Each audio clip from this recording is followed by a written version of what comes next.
Welcome, my dear viewers. Thank you for being with my channel and watching my videos. I'm telling you a story from my life. Watch this video to the end. You will understand what I'm telling you, so as not to miss my new videos. Do not forget to subscribe to the channel and leave your explanations in the comments. Then let's go. 8 years ago, I went through a divorce with my wife, who was 48 at the time. My daughter, who is now 28, chose to cut all contact with me and sided with her mother without considering my feelings. Despite the divorce occurring nearly a decade ago, accepting the situation and finding peace in my life took considerable time. This was exacerbated by my ex-wife's attempts to tarnish my reputation. The most challenging aspect, however, was being entirely shut out from my daughter's life, especially since she was an adult at the time. Lacking any family support except for my mother, who had Alzheimer's, made the ordeal one of the most difficult experiences of my life. Although I attempted to contact my daughter multiple times post-divorce, she remained firm in her decision to side with her mother, refusing to listen to my perspective. At one point, my ex-wife even took legal action, accusing me of harassment if I continued trying to reach out to our daughter. Faced with this threat, I ceased all attempts to reconnect. Over the past 8 years, I focused on caring for my mother and building my career. Despite a few casual relationships, the scars from my divorce have left me hesitant to trust others fully. I acknowledge that my narrative may sound bleak, but this has been my reality for nearly a decade. Recently, my daughter reached out to me, bringing a mix of emotions. I was elated, hoping that she had finally reconsidered her stance on the divorce. This contact was especially comforting because my mother had recently passed away, and I was navigating through the grief alone. A few months after my mother's death, I received a call from an unfamiliar number. On the other end was a woman's voice, introducing herself as my daughter. I hadn't recognized her voice after all these years. She explained that she had learned about her grandmother's passing on Facebook and wanted to check up on me. I was taken aback when my daughter called. I had no idea she kept tabs on me online, finding it sweet. Grateful for the call, I assured her I was doing well and expressed how much I missed her. We chatted, and she suggested meeting in person instead of over the phone. Excitedly, we agreed to meet at my house over the weekend. Anticipation filled me as I looked forward to reconnecting after all these years. Writing this post, I share my excitement with anyone reading, hoping to rebuild our relationship or, at the very least, get to know each other better. When my daughter arrived for dinner, I was both nervous and thrilled. Opening the door, I struggled to recognize her after nearly a decade, remembering her as a little girl. As we began talking, the initial awkwardness faded, and we both opened up. She shared details about her life and work, and I reciprocated with my own experiences. After dinner, we finally addressed the elephant in the room. I asked her why she never listened to my side of the story during the divorce and automatically sided with her mom. I acknowledged her mother's more significant presence as a stay-at-home mom compared to my long hours in construction. I admitted to doing my best to make time for her. In response, my daughter expressed regret about how things unfolded. She admitted to being too young to think things through and acknowledged manipulation by her mom's portrayal of me as the ultimate villain. Since she never heard my side of the story, she never questioned the narrative her mother presented.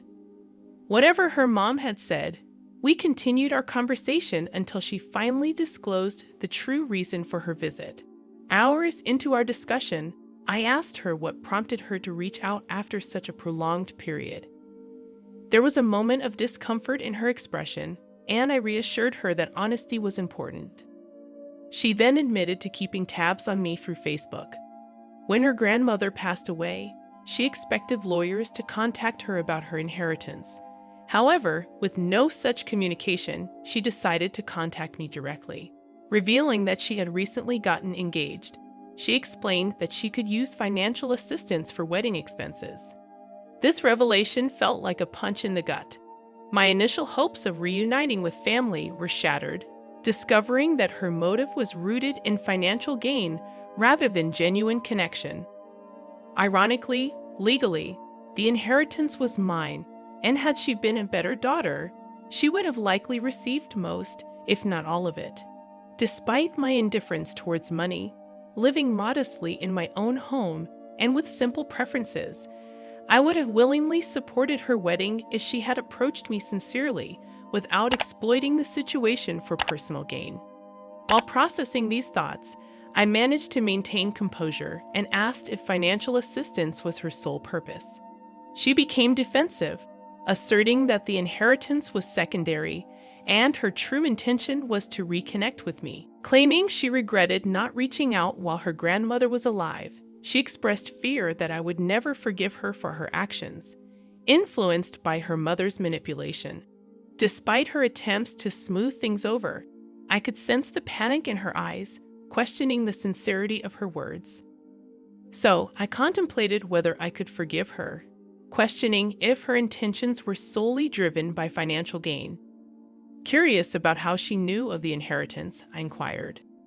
She revealed that a couple of years before the divorce, while visiting my late mother, she was told that she would inherit everything left by my father, who had passed away years ago, as the only grandchild in the family. Given the context of a stable marriage at that time, it made sense for my mother to express such sentiments to my daughter. However, the idea of her caring solely about the money and giving me false hope was crushing. Despite my devastation, I concealed my emotions, recognizing that the only way to test her true intentions was to see how she would react if I told her there was no money to inherit. Inquiring about her expectations from the inheritance, she made a reasonable guess, revealing some degree of premeditation. I then informed her that her grandmother had left everything to me years ago, intending to use the money to start a business, and thus I couldn't assist her financially. Instead, I'd offered to contribute my own funds, a few $1,000s, for her wedding expenses. The disappointment on her face confirmed my fears. She expressed appreciation but insisted that, as the only grandchild, she deserved a portion of the inheritance. I stood firm in my decision, and her reaction turned visibly angry. She insisted I reconsider, but I held my ground. That's when she revealed her true colors, echoing her mother's words, labeling me a selfish person, and expressing satisfaction that I was alone in life. I looked at her with barely concealed disgust, hurt by her words but not entirely surprised. I interrupted her, stating that I should have known she was her mother's daughter and that her only reason for reaching out was to ask for a favor.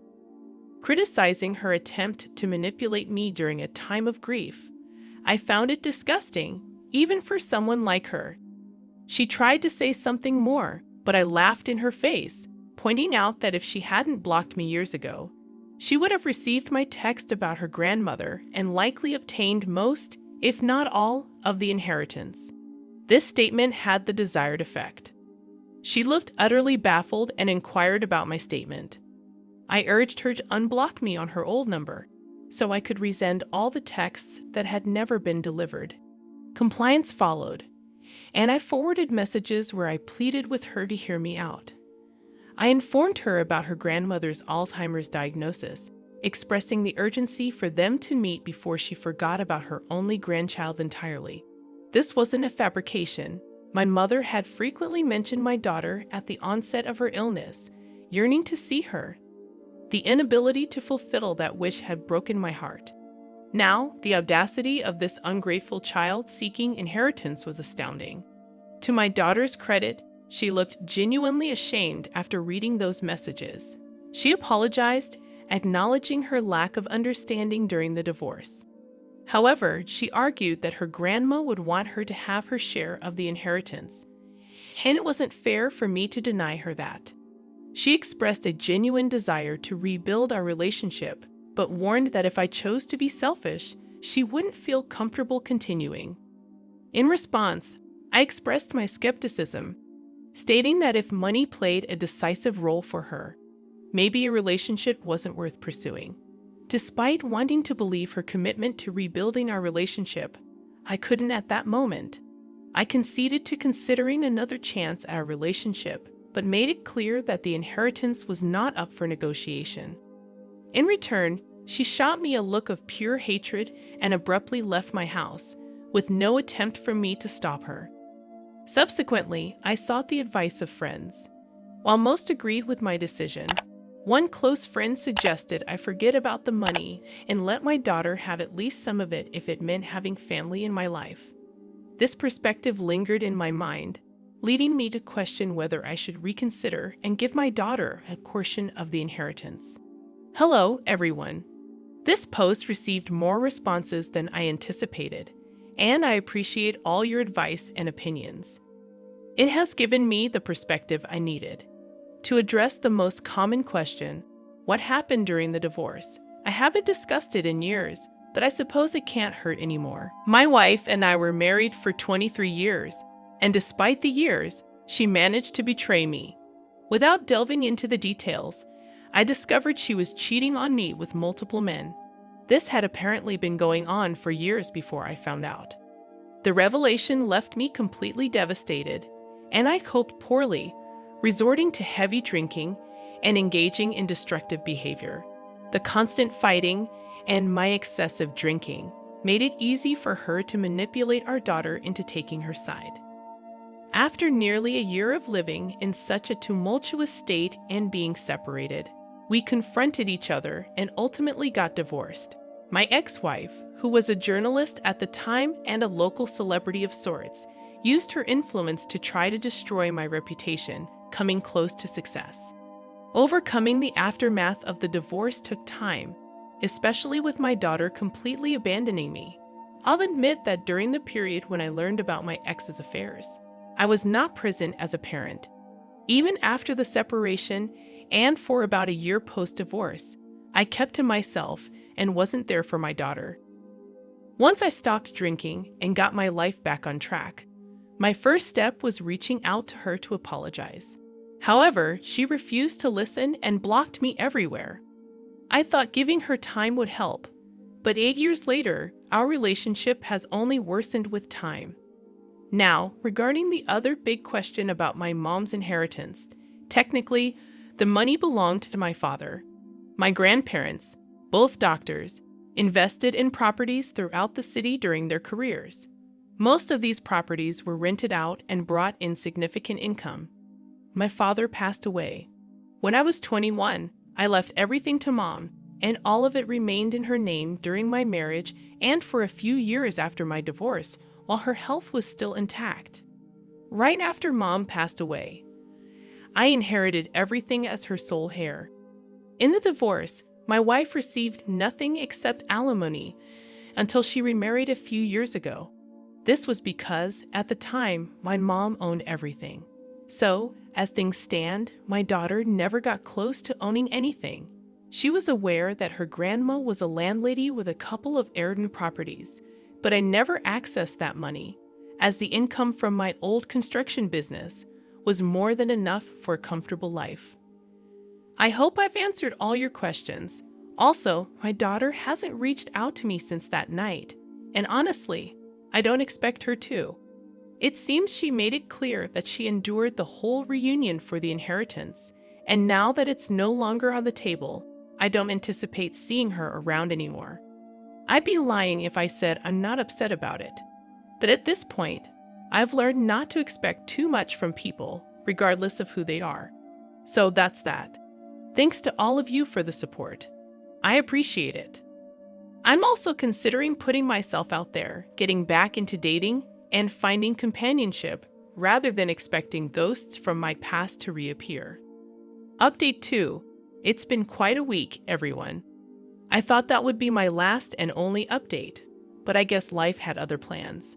I had just returned from work, contemplating going out with a couple of buddies, when the doorbell rang. I wasn't expecting anyone, but when I opened the door, there she was, my worst nightmare. She'd had changed her hair and lost some weight. It took me a couple of seconds to recognize her. After all, it's hard to forget someone you were together with for decades. Seeing her was quite a shock, to say the least. I didn't know what to say, so I just stood there awkwardly. She then asked if I had a moment to talk about some stuff. Though hesitant, I didn't want her standing at my door, so I invited her in. The atmosphere was undeniably awkward, as you can probably imagine. We engaged in small talk about this and that, and then she mentioned that she understood this was a little strange, but that there were some things she needed to tell me. I asked her to continue, and she explained that our daughter had reached out to her and informed her about the inheritance. I kind of saw that coming. Why else would she need to speak to me after all these years? She conveyed her understanding that the divorce was really hard on me and that she might have taken things further than she should have. I scoffed at that, but she ignored my reaction. She continued, stating that I shouldn't punish our daughter for what happened between us, parroting some of the same sentiments my daughter had expressed, such as her being very young at the time of the divorce and my inability to be resentful toward her for choosing her mother over me, she went on. I interrupted her at that point, stating that I harbored no resentment toward anyone anymore. Even if I held on to any anger, it wouldn't be directed at our daughter. I expressed my hurt at realizing that after all those years, she only thought of reaching out because there was a possibility of gaining some money from it. I reiterated the same sentiment I shared with my daughter. If they had tried to reconnect earlier with decency, they would have ended up with the inheritance. My ex attempted to offer some sort of defense, but I firmly asserted that my decision was final. If they were just going to go around in circles about this one thing, they were wasting everyone's time. I mentioned having plans, and if there was nothing else to discuss, she should probably leave. She nodded, apologized for bothering me, and left. After she left, I just sat there in disbelief. I never expected to see her again, let alone engage in a conversation in my own home. It was strange, bringing up a lot of old memories that I would rather have left untouched. To shake off the discomfort, I went out with my friends, attempting to forget the unexpected encounter. So yeah, that happened, and I needed to get it off my chest. Thanks for reading along if you're still here. Update 3. Another twist in the story. This afternoon, I was at work when I received a call from my daughter. Initially considering not picking up, curiosity got the best of me, and I answered. I immediately told her that if this was about the inheritance, there was little point in having a conversation. Surprisingly, she claimed it was about something else. Intrigued, I asked her to proceed. She expressed remorse, acknowledging that she should have handled things differently. She apologized, understanding that if I was willing to forgive her and give our relationship another chance, she would be happy to have me at her wedding. This took me aback, to say the least. I questioned her certainty, and she insisted, allowing me time to think about it and let her know if I'd attend. We hung up, leaving me feeling confused. Part of me is overjoyed at the prospect of being at her wedding, but another part can't shake the suspicion that this is merely a ploy to be on my good side and eventually secure the inheritance. Yet, if she's genuine, I don't want to jeopardize the chance to be in her life. If I decline and she doesn't reach out again, I can hardly blame her. I'd appreciate some advice if anyone can help me out. Update 4. After considering the advice, I've decided to attend the wedding. Many of you suggested that it couldn't do any harm, and that makes sense. I don't have to do anything in return for the invitation. I'd simply be a guest, and I'm fine with that. I understand the significant leap from someone she hasn't spoken to in 8 years to someone walking her down the aisle. It wouldn't be comfortable for either of us. I truly hope this marks the start of a new chapter, and we can build something meaningful out of it.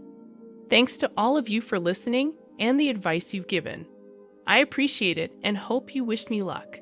Stay tuned for more stories from our journey. I, a 28-year-old woman, organized a surprise birthday party for my stepmom, Clara, who is 50. Clara, my dad's wife of a year, was once my bio mom's friend until a fallout a few years ago. My dad's marriage to Clara was a shock, but my brother and I tried to be supportive. However, Clara's behavior has been consistently unpleasant. She mocks us, compares us unfavorably to her successful kids and criticizes my choices. Despite this, I organized an elaborate surprise party for her, paid half in advance, and expected some gratitude. The party turned sour when Clara didn't appreciate the effort, nitpicked everything, and insulted me in front of guests. My dad laughed along, and I couldn't tolerate it. I confronted Clara, pointing out her ingratitude, and left the party. Later, my dad called, demanding I apologize to Clara, revealing that Clara's kids funded their lifestyle. I refused and decided to cut ties with my dad unless Clara apologized. In a twist, Clara unexpectedly apologized, but it turned out they expected me to foot the bill. I blocked them, and the restaurant pressed for payment, threatening my professional reputation. My dad, desperate to salvage the situation, paid the bills and repaid me. However, our relationship soared further. He accused me of abandoning him, and we're now on no-contact terms. My brother joined me in cutting ties, and even my mom is supportive. Despite sadness, I'm relieved not to deal with my dad and Clara anymore. Update 2. Despite blocking them, my dad paid the bills and repaid me, but our relationship worsened. We had a heated argument, and I decided to go no contact.